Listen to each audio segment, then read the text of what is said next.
Valle de los Reyes, Egipto, noviembre de 1922.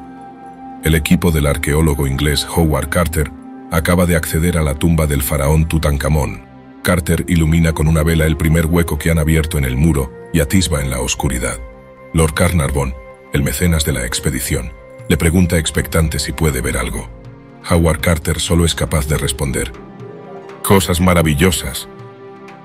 Lo que nadie aún se imagina es que este orificio en el muro es el primer resquicio que despertará la ira del faraón contra quienes profanen su último descanso.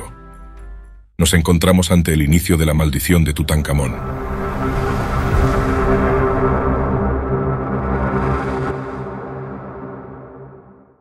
Bienvenidos a otro encuentro a medianoche. Soy Teo, y hoy os traigo la historia de la maldición de Tutankamón, una leyenda que se forjó a raíz de los acontecimientos misteriosos que rodearon el descubrimiento de su tumba y que ha persistido hasta el día de hoy. La tumba de Tutankamón fue descubierta por el equipo del arqueólogo británico Howard Carter el 4 de noviembre de 1922 en el Valle de los Reyes, Egipto. Ese día se encontró el inicio de la escalera que llegaba a la tumba, pero no fue hasta el 26 de noviembre cuando Carter hizo una pequeña incisión en la puerta exterior y por fin pudo contemplar la antecámara a la luz de una vela. La tumba también se conoce como KV62, debido a la nomenclatura utilizada para catalogar las tumbas del Valle de los Reyes en Egipto. KV es la abreviatura de Kings Valley, que es el Valle de los Reyes en inglés, y 62 es el número que tenía asignado la tumba de Tutankamón, siguiendo el orden de la ubicación geográfica en el valle. El enterramiento estaba casi intacto y contenía un tesoro funerario que ayudó a los arqueólogos a comprender mejor la vida y la muerte de los faraones egipcios. Cuando Howard Carter abrió la puerta sellada de la tumba, su equipo accedió a la antecámara a través de un estrecho corredor. En esta zona encontraron una gran cantidad de objetos como muebles, armas, un carro de guerra y alimentos para acompañar al faraón en el más allá. A través de la antecámara puede accederse a la primera sala, llamada anexo, donde se encontraron otros objetos como vasijas, estatuas y ungüentos. En el centro de la tumba se ubica la cámara funeraria con el sarcófago de Tutankamón, que contenía su cuerpo momificado. Dentro del sarcófago de cuarcita había 3 ataúdes anidados, el último de los cuales estaba hecho de oro macizo. Allí descansaba la momia del faraón, con su espléndida máscara funeraria de oro y piedras preciosas. Anexa a la cámara funeraria se encuentra la cámara del tesoro, que en el momento de su descubrimiento albergaba aún más artefactos y las vísceras momificadas del faraón, entre otras cosas. El acceso al sarcófago del faraón y a las cámaras internas de la tumba llevaron varios meses. No fue hasta febrero de 1926 cuando Howard Carter abrió la puerta sellada que conducía a la primera cámara funeraria, y así pudo confirmar posteriormente que allí se encontraba la momia de Tutankamón.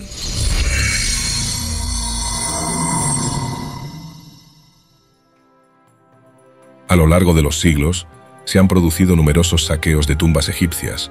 Estos en muchos casos no estaban motivados por interés en el estudio de la cultura egipcia, sino buscando tesoros, objetos de oro o joyas. Las momias también tenían su valor en el mercado, no solo como curiosidades exóticas, sino también para fabricar medicinas, por lo cual muchas tampoco se encontraban ya en las tumbas. Por eso en 1912, un egiptólogo llamado Theodore M. Davis llegó a la conclusión de que el valle ya había sido completamente explorado y saqueado, y que no quedaba nada por descubrir. Sin embargo, el arqueólogo Howard Carter no compartía esa opinión, y creía que aún podría haber descubrimientos importantes por hacer. Carter y su equipo comenzaron sus trabajos de excavación en el Valle de los Reyes en 1914, con el patrocinio financiero del noble británico Lord Carnarvon. Este lord, cuyo nombre completo era George Herbert, tenía un gran interés por la arqueología, lo que le llevó a patrocinar financieramente las excavaciones de Howard Carter en el Valle de los Reyes. Su participación en el proyecto fue fundamental, ya que permitió que Carter continuara su trabajo a pesar de las dificultades económicas. Esta colaboración, que llevó años y mucha perseverancia y esfuerzo, culminaría en el histórico descubrimiento de la tumba de Tutankamón en 1922, prácticamente intacta y llena de tesoros y artefactos funerarios.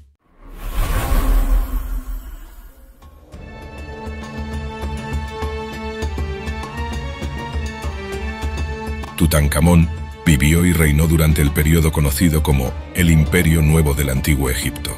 Según las investigaciones, se estima que nació alrededor del año 1341 a.C. y ascendió al trono de Egipto a la muerte de su padre, cuando contaba con unos 9 años. Su reinado se prolongó hasta su muerte a los 18 años de edad. Por eso, también se le conoce con el sobrenombre de El Rey Niño. Su reinado fue relativamente breve en comparación con otros faraones y tanto en su época como muchos siglos después, pasó prácticamente desapercibido dentro de la historia del Antiguo Egipto. Lo que le catapultó a la fama mundial fue el descubrimiento de su tumba, pero también contribuyó a su notoriedad la supuesta maldición de Tutankamón. Antes de forjarse la leyenda de esta maldición, ya existía la superstición de que las momias portaban desgracias. En el año 1699, el autor de un tratado de embalsamamiento, Louis Pénicher, cuenta la historia de un hombre que compró 2 momias en Alejandría y dividió los restos entre 7 baúles para transportarlas a Europa. La intención era usarlas como ingrediente farmacéutico, ya que en aquel tiempo se creía que los polvos de momia tenían propiedades curativas, pero el barco en el que viajaba se vio asaltado por violentas tempestades hasta que arrojó por la borda los baúles con las momias. Con ello Pénicher aludía a los riesgos que entrañaba transportar aquel peligroso remedio medicinal. Pero el descubrimiento de la tumba de Tutankamón elevó las maldiciones de las momias a la categoría de leyenda contemporánea. Sobre todo porque fue cierto que algunos de quienes participaron de una u otra manera en el descubrimiento comenzaron a morir en fechas posteriores. El primero fue Lord Carnarvon, que murió repentinamente solo unos meses después, en abril de 1923. Su muerte fue atribuida a la infección de una picadura de mosquito que le causó una septicemia. El segundo fue George J. Gould, que murió de neumonía en mayo de 1923, por unas fiebres que contrajo después de visitar la tumba de Tutankamón, invitado por Howard Carter. A pesar de que George J. Gould no formara parte del equipo de Howard Carter, ni estuvo presente durante el descubrimiento, su muerte contribuyó a alimentar la leyenda de la maldición. El siguiente en fallecer fue Aubrey Herbert, medio hermano de Lord Carnarvon, que también visitó la tumba y murió en septiembre de 1923, cuando ya había regresado a Londres. Desde la infancia, Aubrey Herbert tenía una pérdida de visión degenerativa, y a la temprana edad de 43 años, ya había perdido prácticamente la visión. En un intento de comprobar si las infecciones dentales eran lo que causaban su pérdida de visión, un médico le recomendó extraerse los dientes. Murió de una septicemia desarrollada después de las extracciones dentales. Hugh Evelyn White, otro de los arqueólogos que formaba parte del equipo de las excavaciones, se suicidó unos meses más tarde en 1924. Se dice que dejó escrita una nota con su propia sangre que ponía: «He sucumbido a una maldición». Archibald Douglas Reed, el radiólogo que participó en el estudio de la momia de Tutankamón, también falleció en 1924 tras una cirugía abdominal fallida. El francés Georges Aron Benedite, un conservador del Museo del Louvre, murió en Luxor en marzo de 1926, poco después de haber visitado la tumba. El arqueólogo británico Arthur Mace, que se dice que fue quien dio el último golpe para derribar el muro de la cámara funeraria, tuvo que retirarse de la expedición en la primavera de 1924 y terminó falleciendo en abril de 1928. Según algunas fuentes, la causa de la muerte de Arthur Mace fue una neumonía ocasionada por una pleuresía. Según otras, la causa fue un envenenamiento por arsénico. Así podríamos seguir con muchos de los que participaron de una u otra manera en la expedición, el descubrimiento y la exploración de la tumba. Dependiendo de las fuentes, algunos llegan a citar a más de 20 víctimas directas o indirectas de la supuesta maldición. Pero algunos incluyen a los que se murieron 10 años o más después de haber visitado la tumba, o incluso a otros que nunca estuvieron físicamente allí, pero tuvieron algún contacto indirecto con Howard Carter o con las momias. Por ejemplo, se dice que en 1925 Howard Carter le regaló a su amigo Sir Bruce Ingham un pisapapeles que estaba hecho de una mano momificada. Poco después, la casa de Bruce Ingham se incendió hasta los cimientos y tras reconstruirla sufrió una inundación.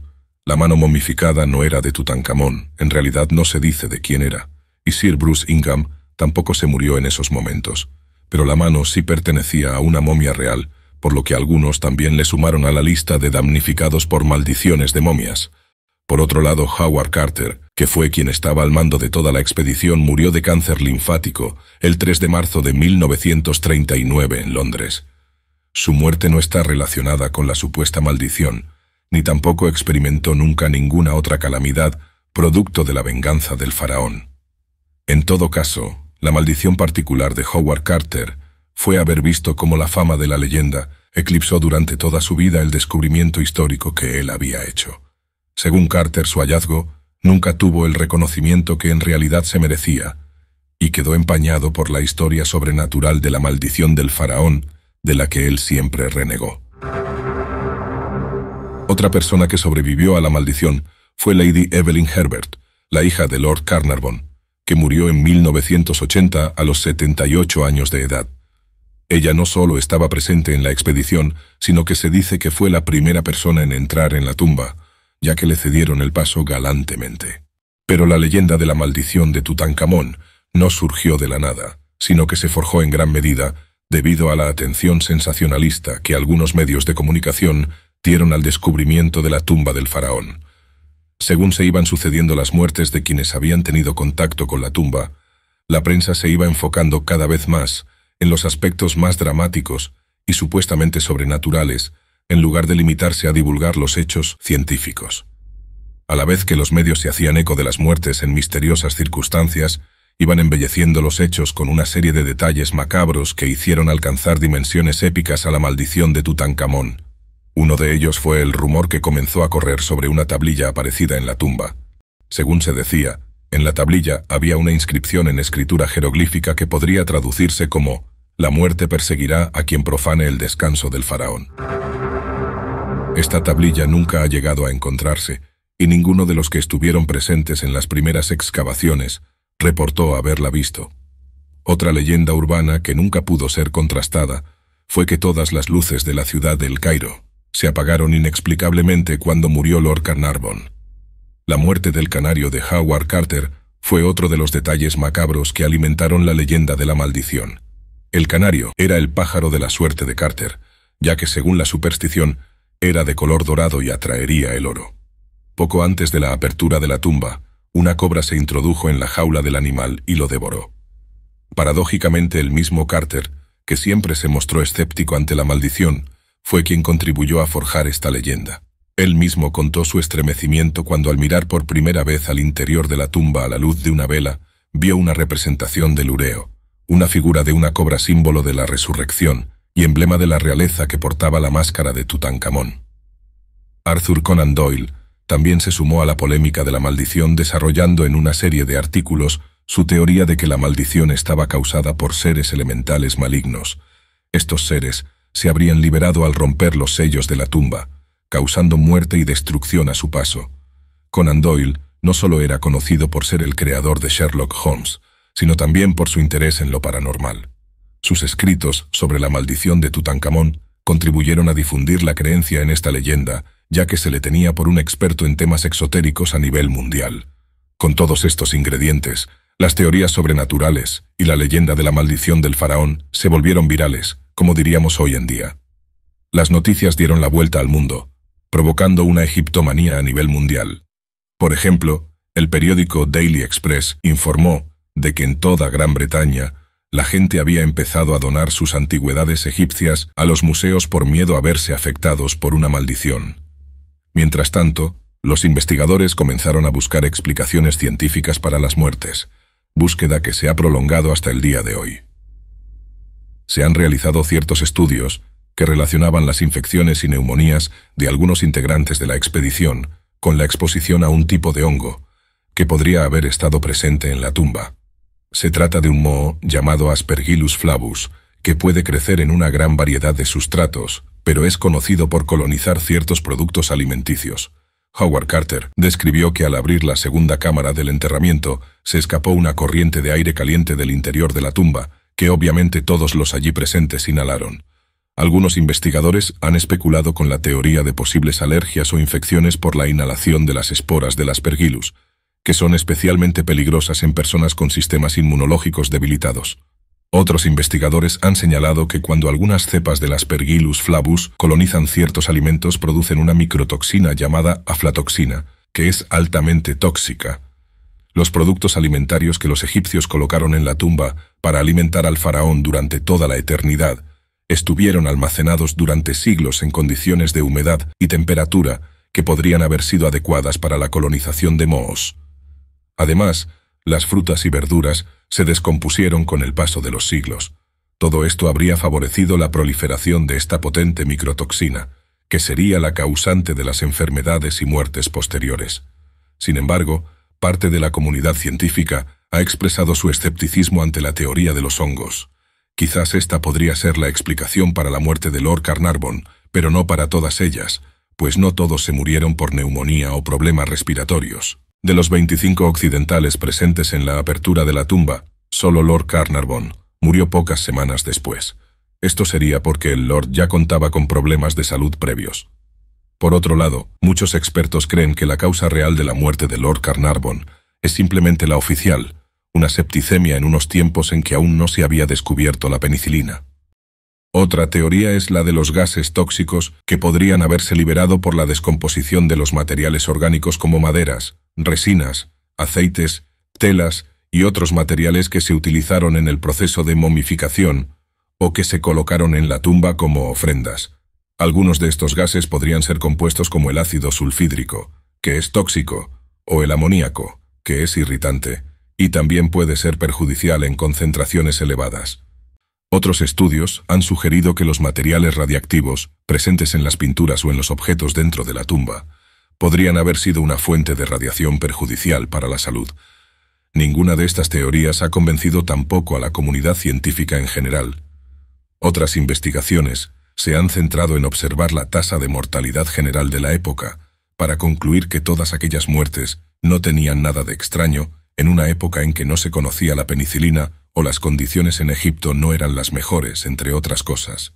En 2002, el epidemiólogo Mark R. Nelson publicó un estudio histórico sobre la maldición de la momia en el British Medical Journal. La intención de este estudio fue determinar la tasa de supervivencia de quienes supuestamente estuvieron expuestos a la maldición en el periodo del descubrimiento e investigaciones en la tumba de Tutankamón. Basándose en los diarios de Howard Carter, Nelson compiló una lista con los 44 occidentales que estuvieron presentes en las excavaciones. De entre ellos, identificó a los 25 que habrían estado expuestos a la maldición, por ser los que entraron en la zona de la tumba que durante muchos siglos había permanecido intacta. A partir de aquí rastreó las fechas de las muertes de estas personas y realizó una estadística con todos los datos recogidos. Los resultados mostraron que la edad media en el momento de la muerte de las 25 personas expuestas a la maldición fue de 70 años, frente a los 75 años de media de los 13 que pudo rastrear y que no estuvieron directamente expuestos. En el estudio, también se recoge que el número de veces de exposición a la tumba no pareció ser un factor determinante para una muerte más temprana, y que el sexo femenino fue la única variable que pareció influir en la esperanza de vida. La hija de Lord Carnarvon, la única mujer presente en las excavaciones, sobrevivió a todos los demás muriendo a los 78 años de edad. Con todo esto, Nelson concluyó que la exposición a la maldición no tuvo efectos significativos en la supervivencia. Hoy en día, la tumba KV62 del Valle de los Reyes está abierta al público. Tutankamón aún descansa en su última morada, pero ya no lleva puesta su máscara funeraria, que se encuentra en el Museo Egipcio de El Cairo, junto con gran parte de sus objetos funerarios. Cada año miles de personas visitan la tumba del faraón. Fuese realidad o leyenda en su día, actualmente la maldición ya no parece estar activa. Gracias por haberme acompañado en este nuevo encuentro a medianoche. Si te ha gustado este vídeo, déjame tu like y no te olvides de suscribirte al canal. Nos vemos en el próximo encuentro.